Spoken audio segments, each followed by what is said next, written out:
What's good, y'all? Welcome to another episode of Buzz Boys, and I'm glad I can come to y'all and talk to y'all about some good news. You feel me? If you want to look at it as good news, for me, I do. Um, just news. Period. It doesn't result in a loss. Um, the Hornets go out and sign Isiah Thomas to a 10-day contract. And it was really a great move in my eyes because we need a backup point guard.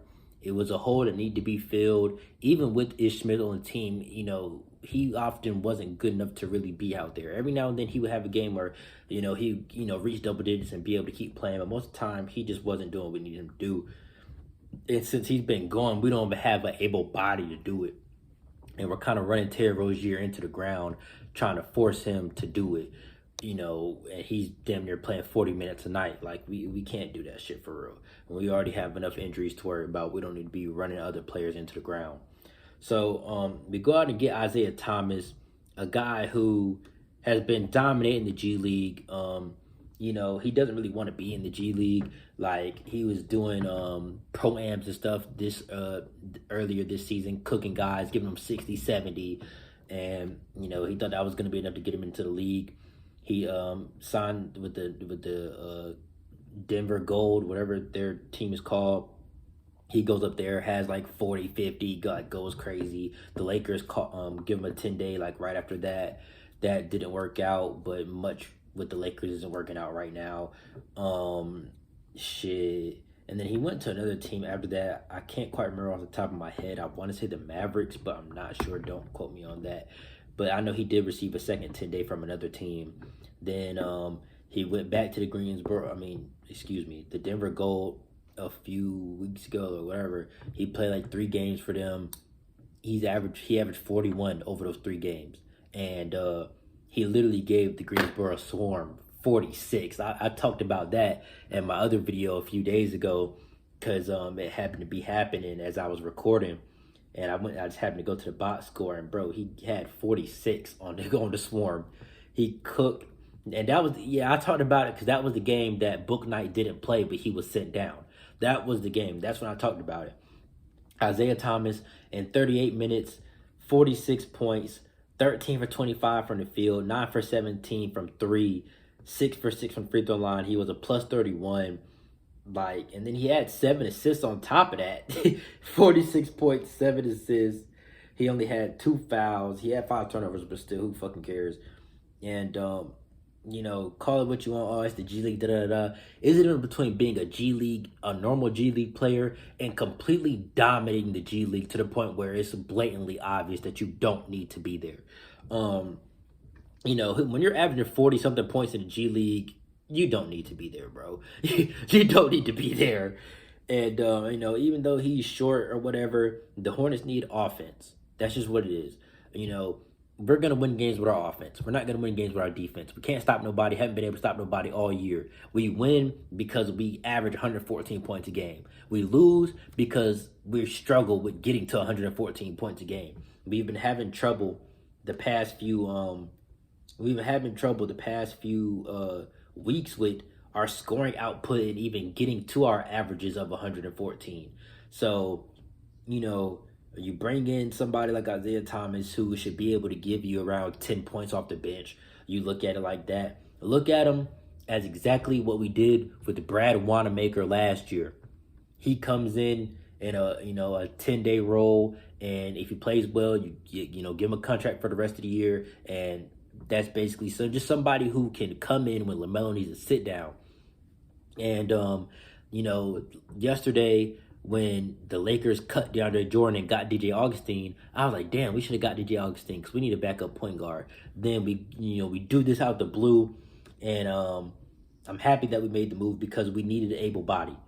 Somebody had to do it, bro. Somebody has to be the fucking backup point guard. And so to me, I'm happy that we did it. And I feel like it's a good move. It's a 10-day contract. If he doesn't play well, you move on. The season's going to be over by then anyway, almost over by then anyway, and you fucking chalk it up and call it a day. So I felt like it's a good, literally not even low risk, no risk. It's a no risk move. You kind of look at it like that Brad Wanamaker role. Isiah Thomas is better than Brad Wanamaker. And then you can kind of look at him as that Ish Smith role. Shit, he's better than Ish Smith. Ish Smith is averaging 4 fucking points. Like, he can't be worse. So, I think it's good. But I'm going to read y'all the totals of these games from February. And let's see how many times we got to our 114 points. Because I feel like we haven't been getting there consistently at all. Just the month of February. Okay, the Celtics, 107. Nope. Cavs, 101. Nope. Heat, 86. Nope. Raptors, 101. Nope. Bulls, 109. Nope. We had 141 against the Pistons. We had 118 against the Grizzlies. They had 125. We lost that one. Okay. We had 120 against the Timberwolves. Lost that one. Okay. Heat, 107. Raptors, we had 125. Beat them. Pistons, we saw what happened right there. We did score 114 in that. We still lost, devastated. And then Bucks, 106. So most of these games, we're not even getting to 114 points. And that's really why we're losing most of these games. We're not even getting to our average of 114. We're barely scoring 100 points a game in most of these games. And, that's why we're losing, bro. You can look at it as, our defense, man, fuck our defense, bro. It's trash. It's going to be trash. You got to score. You got to outscore people. And we haven't been doing that. That's why we were winning games to start with. We lead the league in points. If you outscore people, fuck it. It works out.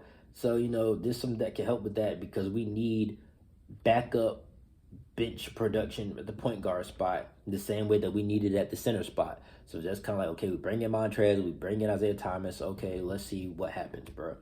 Just because we need to score. We need to score. Because in a lot of these games, bro, we're not getting to our averages.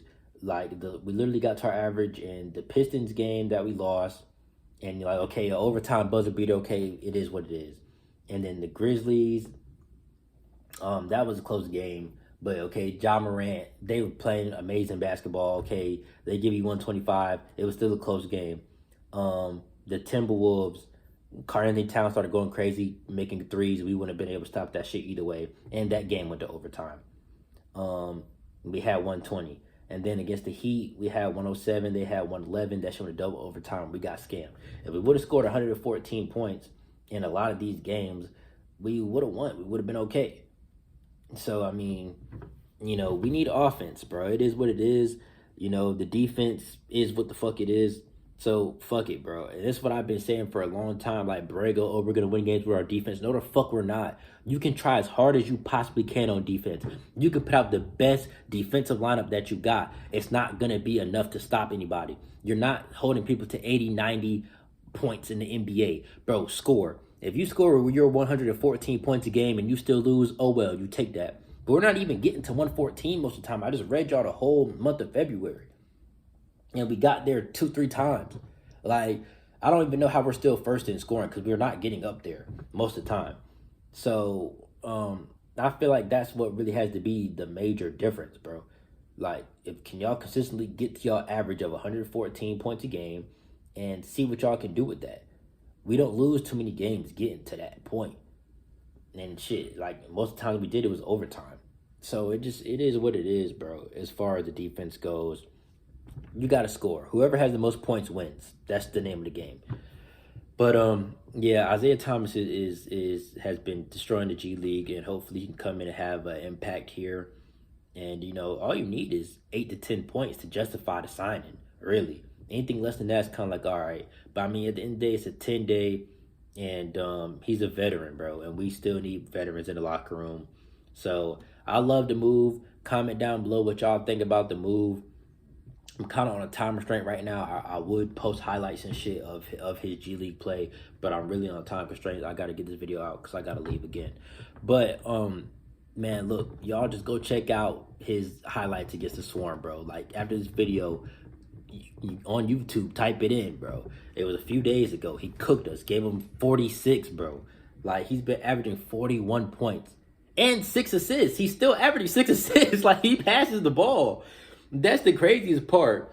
He's averaging 41 points and 6 assists and 4 rebounds. Like, bro, Fuck it, let him play. Shit, he's a veteran, man. Let him play, man. He'll figure that shit out. Shit, and he's shooting 43% from three. Hell yeah, bro. Let him play. Let's see what the fuck happens. But I'm gonna go ahead and wrap this shit up, man. Thank you for watching, and comment, subscribe, turn a little notification bell on, man, so y'all don't miss nothing. But comment down below what you think of the signing, man. Peace.